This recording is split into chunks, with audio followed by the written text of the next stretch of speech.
এই বাইকটা দালালদের প্রথম শত্রু, মানে দালালদের সবচেয়ে বড় শত্রু হচ্ছে এই রয়্যাল এনফিল্ড, যেটা বাংলাদেশের বাজারে আসার সাথে তোলপাড় একটা সিচুয়েশন তৈরি হয়ে গেছিলো, কিন্তু এখন পর্যন্ত মার্কেটে কিন্তু একদম ধুমধারাক্কা তোলপাড় কিন্তু চলতেছে। রয়্যাল এনফিল্ড হান্টার আজকে আমার সাথে আছে। আর এই বাইকটা ঢাকা থেকে সাতছড়ি চলে আসলাম। তো এই ঢাকা থেকে সাতছড়ি মোটামুটি 150 থেকে 180 কিলোমিটার যে রাইডটা হলো, এটা নিয়ে এটার এক্সপিরিয়েন্সটা আজকে আপনাদের সাথে শেয়ার করব। তো চলেন ভিডিও শুরু করি। আমি হারুনুর রশিদ, আপনারা দেখছেন ওয়াইল্ড থ্রটল।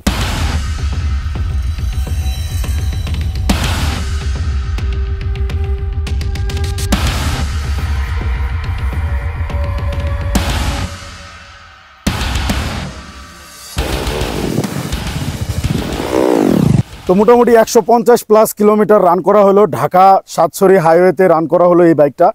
তো সর্বপ্রথম যে প্রশ্নটা আপনাদের থাকতে পারে, যেহেতু আজকে ওয়েদারটা অনেকটা বেশি রৌদ্র উজ্জ্বল, অনেক বেশি গরম লাগতেছে, তো অনেকের প্রশ্ন থাকতে পারে যে হারুন ভাই, এতে হাইওয়েতে রাইড করলেন, তো আপনার ইঞ্জিনটা কীরকম হিট হলো, তো তুলনামূলক হিটটা কি বেশি না কম, এটাও আপনাদের একটা প্রশ্ন থাকতে পারে। তো সেই প্রশ্নের জবাবটা এখন আমি আপনাদের দিচ্ছি। তো স্পেসিফিকেশন সম্পর্কে আপনারা সবাই জানেন, ফিচার সম্পর্কে আপনারা সবাই জানেন, কিন্তু জানেন না সেটা হলো ফিচার যেগুলো দেওয়া আছে এবং এই বাইকটাতে মানে রিয়েল টাইম এক্সপিরিয়েন্স, যেটা মানে রোডে যে এক্সপিরিয়েন্সটা, এটা আপনারা জানেন না। তো আজকে মোটামুটি সেটাই আপনাদেরকে বলি।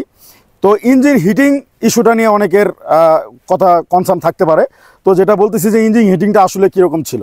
হ্যাঁ, ইঞ্জিন হিটিং তুলনামূলক আমাদের এয়ারকুল যে 150, 160 বা লিকুইড কুল যে ইঞ্জিনগুলো আছে, যে পরিমাণ হিট হয় তার থেকে একটু বেশি, কিন্তু ওভারহিট না, মানে এমন একটা হিট না যেটা আপনি পায়ে ফিল করবেন, আপনার মনে হবে যে না আমি বাইকটা রেখে এখন নেমে একটু রেস্ট করি, এরকম অতিরিক্ত হিটটা আমার কাছে এখন পর্যন্ত ফিল হয় নাই। আমার কাছে যেটা ফিল হয়েছে, তুলনামূলক হিটটা একটু বেশি। এটা হতেই পারে, কারণ এটা 350 সিসি একটা ইঞ্জিন, এত ভারী একটা ইঞ্জিন, এত পাওয়ারফুল একটা ইঞ্জিন, তো হিট হবে। আর রয়্যাল এনফিল্ডের ইঞ্জিনগুলো একটু হিট হয়, তবে ওভারহিট না, যে হিটটার কারণে যে আমার বাইকে আমি বসে থাকতে পারতেছি না, এরকম কোনো হিট আমি এখন পর্যন্ত ফিল করি নাই।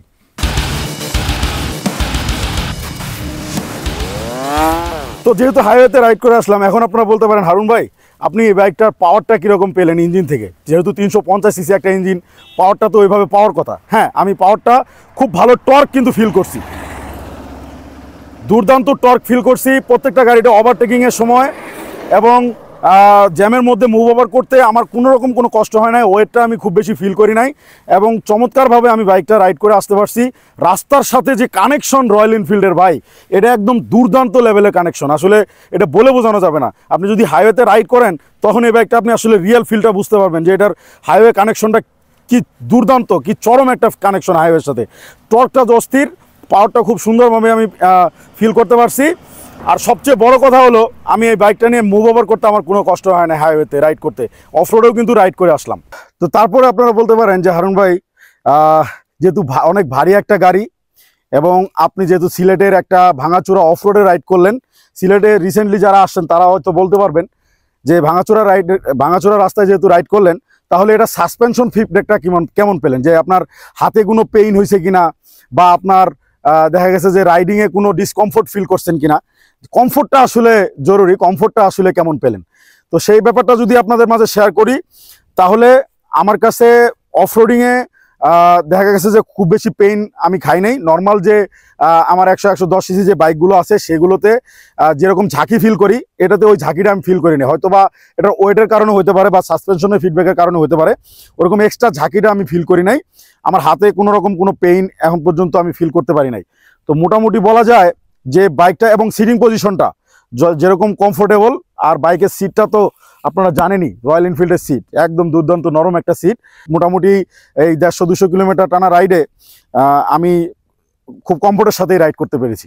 তো ডুয়েল চ্যানেল ABS, এবং সামনে পিছনে যে টায়ারটা ইউজ করা হয়েছে, সেই টায়ারের সাথে এবং গাড়ির সমস্ত কিছু পারফরমেন্সের সাথে ব্রেকিং পারফরমেন্সটা আপনাদের যদি না বলি, তাহলে কিন্তু আসলে হয় না।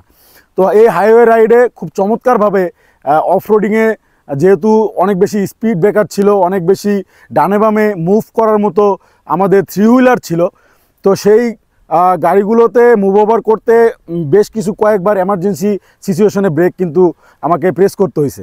তো ডুয়েল চ্যানেল ABS এর পারফরমেন্স যদি আমি বলি, আমার কাছে খুবই চমৎকার ব্রেকিং সিস্টেম মনে হয়েছে। চাকা স্কিড করার প্রবণতা একেবারেই নাই, এবং ব্রেকিংয়ের যে ক্যাপাবিলিটি, ব্রেকিংয়ের যে বাইটটা, সেটা খুব চমৎকার একটা ব্রেকিংয়ের বাইট আমি এই বাইকটা থেকে পেলাম এই হাইওয়ে রাইডে। এই বাইকটার এই রাইডে সবচেয়ে মজার যে বিষয়টা ছিল সেটা হলো মানুষের জিজ্ঞাসা, মানুষের কিউরিওসিটি, মানুষের রিয়াকশন। যেখানেই গিয়ে দাঁড়াচ্ছিলাম সেখানেই মানুষ জড়ো হয়ে যাচ্ছিল, ভাই হান্টার, রয়্যাল এনফিল্ড হান্টার কত দিয়ে নিলেন বাইকটা, ভাই জোস, দারুণ। মানে মানুষের কিউরিওসিটিটা খুব বেশি এনজয় করতেছিলাম। আমার কাছে গোপ্রোটা আজকে নাই, যার কারণে রিয়াকশনগুলো রেকর্ড করতে পারি নাই, বাট ভিতরে ভিতরে যে ফিলটা আসতেছে, ইস, আমার একটা বাইক যেটা মানুষের লুক দেবে, মানুষের কাছে শো অফ করতে পারবো, মানুষের কাছে বলতে পারবো, এবং মানুষ সেটা খুব আবেগের সাথে, খুব কিউরিওসিটির সাথে সেই মানুষ যেই বিষয়গুলো শুনবে, জানবে, আমার বাইকটা খুঁটিনাটি মনে করেন এইভাবে আস্তে আস্তে টোকায় টোকায় ধীরে ধীরে আবেগের সাথে মনে করেন আলতো ছোঁয়ায় বাইকটাকে দেখবে, এটা কত বড় একটা বাইকারের কাছে কত বড় একটা আবেগ, এটা আসলে মানুষকে আপনাদেরকে বুঝাইতে পারবো না। যারা বাইকার আছেন, রিয়েলি যারা বাইকটাকে এনজয় করেন, বাইকিংটাকে এনজয় করেন, তারা অবশ্যই এই বিষয়টা খুব ভালো এনজয় করেন যে মানুষ আপনার বাইকটা নিয়ে কথা বলতেছে, মানুষ আপনার বাইকটা দেখতেছে, ভালোবাসতেছে। এই বিষয়টা আসলে চমৎকার একটা ফিল, সেই ফিলটার ভাষা আসলে বলে বোঝানো যাবে না। সব কথাই তো বললাম, এই হাইওয়ে রাইডে আপনারা জানবেন না যে এই বাইকটাতে মাইলেজ কেমন পাইলাম। বিশ্বাস করেন, আমি আপনাকে ওভারলে করে দিচ্ছি, অলমোস্ট 100, ঢাকা থেকে সাতছড়ি যারা জানেন তারা জানেন যে 150+ কিলোমিটার রান করছি। বাইকটা ফুল ট্যাঙ্কি করে রান করার পরে এক দাগ ফুয়েল আমার এখান থেকে গেছে মাত্র। তার মানে বুঝতে পারতেছেন যে মাইলেজটা কেমন পাচ্ছি। দেখেই মনে হচ্ছে যে আমি 30-এর আশেপাশে একটা মাইলেজ কিন্তু আমার এই বাইকটা থেকে দিচ্ছে। কি দুর্দান্ত একটা মাইলেজ হাইওয়েতে, এরকম একটা বাইক, এরকম রাইডের একটা ফিল, রাস্তার সাথে কানেকশন, মানুষের সাথে কানেকশন, বাইকিংয়ের সাথে কানেকশন, বাইকারের সাথে কানেকশন, তারপরে এরকম দুর্দান্ত একটা মাইলেজ। সত্যি অসাধারণ, অসাধারণ। রয়্যাল এনফিল্ড হান্টার সিরিজের এই বাইকটাকে নিয়ে আলাদাভাবে প্রশংসা আসলে না করে পারছি না। তো সর্বশেষে আসলে রয়্যাল এনফিল্ডের হাইওয়ে রাইডিংয়ের যে ফিলটা, সেটা আসলে দুর্দান্ত। তবে একটা জিনিস আমি খুব মিস করছি, কি জানেন, সেটা হলো রাইডিংয়ের সময় বা আমার আশেপাশের যারা রাইড করতেছিল তারা আসলে রয়্যাল এনফিল্ডের যে জিনিসটা মিস করতেছিলাম সবাই মিলে, সেটা হলো এটার সাউন্ডটা। আসলে এক্সজস্টের সাউন্ডটা কেমন জানি জমতেছে না। মানে ইন্ডিয়ান যে রয়্যাল এনফিল্ডের যে ব্যাপারটা দেখে আমরা অভ্যস্ত, যেটার জন্য আমরা রয়্যাল এনফিল্ডের ফ্যান, সেই সাউন্ডটা কিন্তু একটু মিসিং কেমন জানি মনে হচ্ছে। জানি না এক্সজস্টে কোনো মডিফাইং কিনা বা ইঞ্জিনে কোনো মডিফাই হয়েছে কিনা, কার্বোরেটর, বা এটা যেহেতু এফআই একটা বাইক, কার্বোরেটরের যে সাউন্ডটা সেটা কিন্তু এটাতে আসলে মিসিং। এক্সজস্টের থেকে যে সাউন্ডটা আমি আসলে পাচ্ছি না, ওই ফিলটা পাচ্ছি না। এটা আসলে যারা ওই সাউন্ড দেখে নেবেন তারা আসলে রয়্যাল এনফিল্ড নিয়ে হতাশ হতে পারেন, কারণ আমার কাছে মনে হচ্ছে যে ওই সাউন্ডের ফিলটা নাই। তারপরও আমি আপনাদের একটা স্টার্ট দিয়ে একটা সাউন্ড শোনাই দিচ্ছি। আমি রেফ করব না গাড়িটাতে, তবে জাস্ট খালি নর্মাল একটা সাউন্ড আপনাদের শোনাই দিচ্ছি। আমি একটু নিউট্রাল করে নিই গাড়িটা, ঠিক আছে? তো আমি আপনাদের এক্সজস্টের একটা সাউন্ড, মানে নিউট্রাল একটা সাউন্ড আপনাদের শোনাই দিচ্ছি।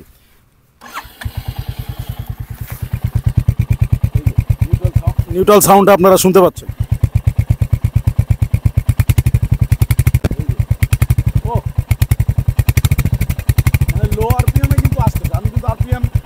লো আরপিএমে কিন্তু সাউন্ডটা আসতেছে। আমি কিন্তু আরপিএম হাই করতেছি না, কারণ যার বাইক তার নির্দেশনা আছে আরপিএম এভাবে থ্রটল না করতে। আমি হালকা একটু জাস্ট 1000 আরপিএম পর্যন্ত থ্রটল দিচ্ছি।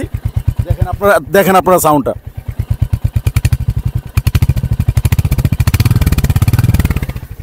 আছে কিন্তু হাই স্পিডের যে সাউন্ডটা ওইটা নাই, এটা লো আরপিএম এই সাউন্ডটা কিন্তু পাচ্ছি। তো এটাতে মিটারটা যদি আপনাদের দেখা, একদম ক্লাসিক একটা ড্যাশবোর্ড, চরম লেভেলের। এখানে টাইম এবং অন হওয়ার সময় আমি আপনাদের একটু দেখাই। অন হওয়ার সময় এখানে দেখেন এই যে royal Enfield tipper build with Google, ঠিক আছে, ভার্সন কত আছে এবং রয়্যাল এনফিল্ডের লোগো সহ টাইম সহ এখানে দুর্দান্তভাবে আসতেছে। এখানে ওডোমিটার আছে, টাইম আছে, গিয়ার ইন্ডিকেটর আছে, আর হলো এই যে স্পিড আরপিএম। তো মোটামুটি দুর্দান্ত একটা ড্যাশবোর্ডের লোক। আর ভাইব্রেশনটা যদি দেখায় আপনাদের, আইডিয়াল আরপিএমে স্টার্ট দিয়ে যদি ভাইব্রেশনটা দেখাইতে চাই, সেক্ষেত্রে আপনারা একটু দেখেন, এই দেখতে পারবেন লুকিং গ্লাসটা হালকা একটু ভাইব্রেট করতেছে। এটা হলো লো আরপিএমে। হাই আরপিএমে আমি কিন্তু হাই এন্ডে কিন্তু এই ভাইব্রেশনটা হাইওয়েতে কিন্তু পাই নেই, মানে রাইডিংয়ের সময় কিন্তু এই ভাইব্রেশনটা কিন্তু আসে না। এটা যেটা আইডিয়াল আরপিএমে যেটা আসতেছে সেটা কিন্তু ওইভাবে আসে নাই। আপনার হাইওয়ে রাইডিংয়ে কিন্তু ওই ব্যাপারটা কিন্তু আসে নাই।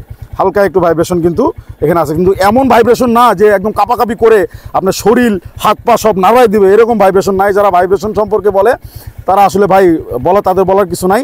হালকা যে ভাইব্রেশনটা আছে এটা ফিল করার মতো না, এটা যে আপনার হাত ব্যথা হবে শরীর ব্যথা হয়ে যাবে এরকম কোনো ভাইব্রেশন এটাতে পাইনি আমি। তো ফাইনালি মনে করেন ভালো মন্দ সব কিছুতে, মন্দ তো কমই পাইলাম, সব ভালোই পাইলাম এই বাইকটা থেকে। এবং হাইওয়ে রাইডটা আমার জন্য খুব চমৎকার একটা রাইড গেল। এবং এই দেখতে পাচ্ছেন সাতছড়ি চা উদ্যানের ভিতরে আমরা কি সুন্দর ফ্রেমে, কি সুন্দর পরিবেশে আমরা এখানে বসে আছি। তো রাইডটাও যেরকম সফল, আমাদের ওয়েদারটাও সফল।